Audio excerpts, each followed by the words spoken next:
Bore da, croeso I Clwb Clyd. I've come to sit by my water lilies today to share today's story with you. Katie and the water lily pond. We're going to be going on an art adventure today with Katie, and because it is Empathy Day, I have brought my special empathy glasses, which I've made using some old specs and some glue and some daisies. You can have a go at making some of these yourself, and when you read your stories, see if they help you to see through the character's eyes and see how she's feeling. This is Katie and the Water Lily Pond by James Mayhew.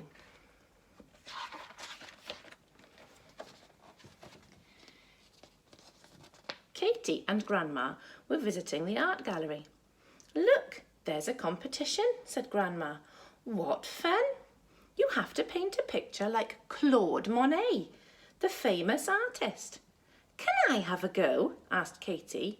"I'm quite good at art." I think she's feeling a bit excited, don't you? "There's not much time," said Grandma. "The judging is at 3 o'clock today." There they are at the Claude Monet art exhibition.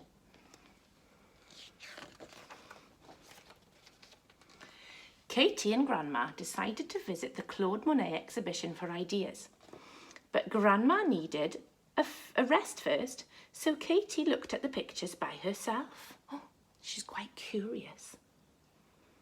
"I bet I could paint a picture like that," she said, "if I just had some paints." "You can use mine," called a voice. Katie looked around, but the gallery seemed empty. "Over here, ma chérie," said the voice. It seemed to be coming from a picture called In the Woods at Giverny.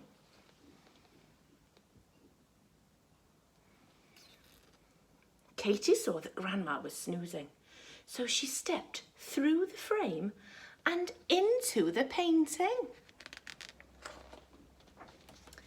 "That's a lovely picture," Katie said to the lady who was painting. "My sister Blanche was taught by Monet," said the lady reading a book. "Claude Monet, the famous painter?" asked Katie. "That's right," said Blanche. "Would you like me to teach you?" Oh, how exciting. She's going to be taught by the lady who was taught by Claude Monet. Blanche showed Katie how to mix the paints on the palette, how to use different brushes, and how to fold up the easel. Then she gave Katie some paper to paint on. "Now you are ready," said Blanche. "Off you go, and good luck with the competition." "Thank you," said Katie, jumping back into the gallery with the painting things. Oh, I think she's feeling quite thankful, and through my empathy glasses I can see that she's feeling ready and prepared to go on an adventure. Katie looked around for ideas. She saw a picture of some boats on a river called Bathers at Le Grenouille. "I could paint the view from a boat," said Katie, scrambling in. "That would be fun." There's the painting.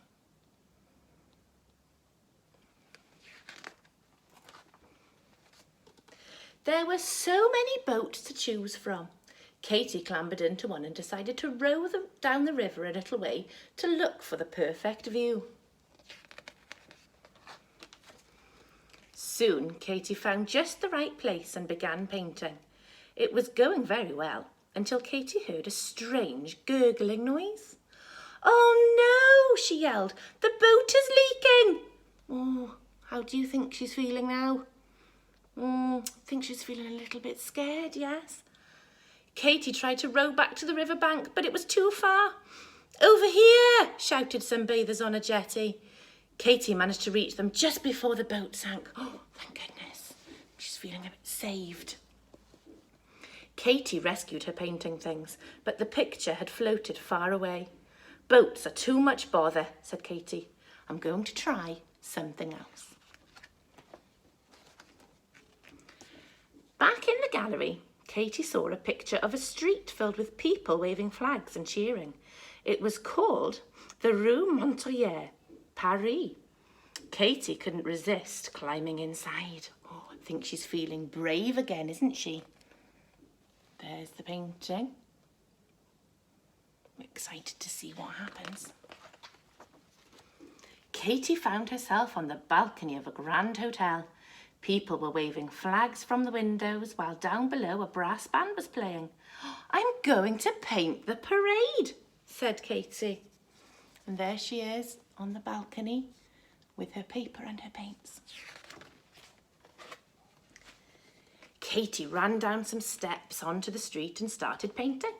The brass band got closer and closer. Papa, papa. The band got louder and louder as it marched straight towards her.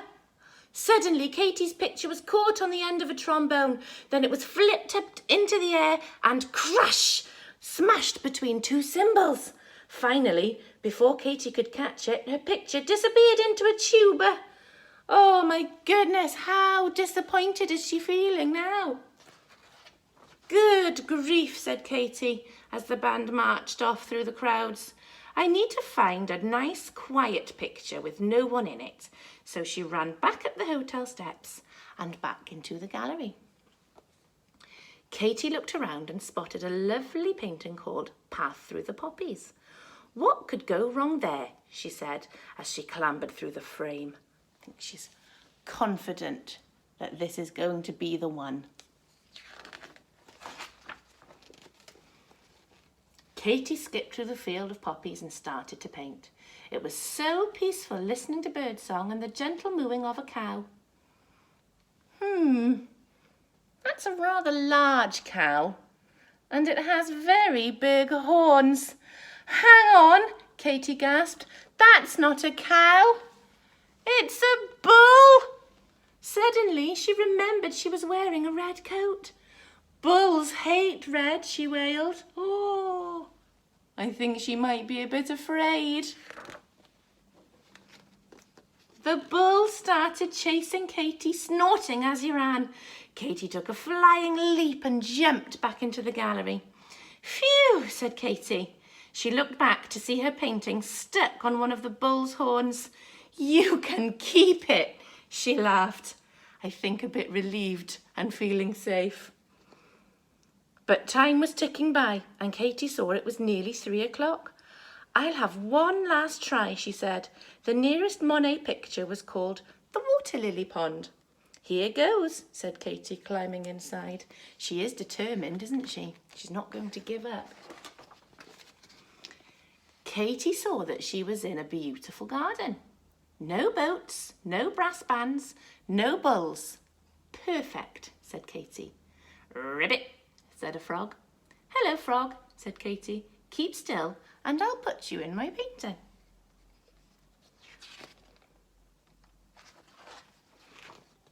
Katy started painting, but the frog leapt away across the lily pads chasing a dragonfly. "Come back," called Katy, trying to follow him. But Katy couldn't move. Her feet were stuck in the mud. Oh, poor Katy. She fell down with a splat and her picture fluttered into the pond. "Oh, I give up," said Katy, picking up the pond-soaked picture. "Painting like Monet is just too hard." Oh, I think she's starting to get a bit frustrated and a bit fed up, don't you? She gathered everything up and went back into the gallery, where she returned the painting things to Blanche. "Ma chérie," said Blanche, holding up Katy's soggy picture. "That is beautiful." Katy saw that the paints had smudged together and her picture did look good. "I'm just in time for the competition," said Katy. I think she's absolutely delighted. "Thanks for the paints and the art lesson." Katy dashed to where the judging was taking place. "A waterlily pond," exclaimed the judges when they saw her picture. "It's just like Monet. You win first prize." They presented Katy with a lovely set of paints. "Oh, thank you," said Katy. "I'll have lots of fun with these." Feeling quite proud of herself, I would imagine. "What a wonderful painting," said Grandma when Katy showed her the picture. "How did you do it?" "Well, I had a sort of lesson," said Katy. "Would you like me to teach you?" "That would be nice," said Grandma. "But let's go and have a piece of cake first." And so they did. And what a lovely, happy ending. we're going to be having a bit of an art competition in Plascreg Meithrin. Why don't you have a go at being Monet for a day? Send in your pictures by the end of the week and we will tell you who the winner is. Miss Rowlands is going to be judging your pictures. I'm really excited to see what you can create.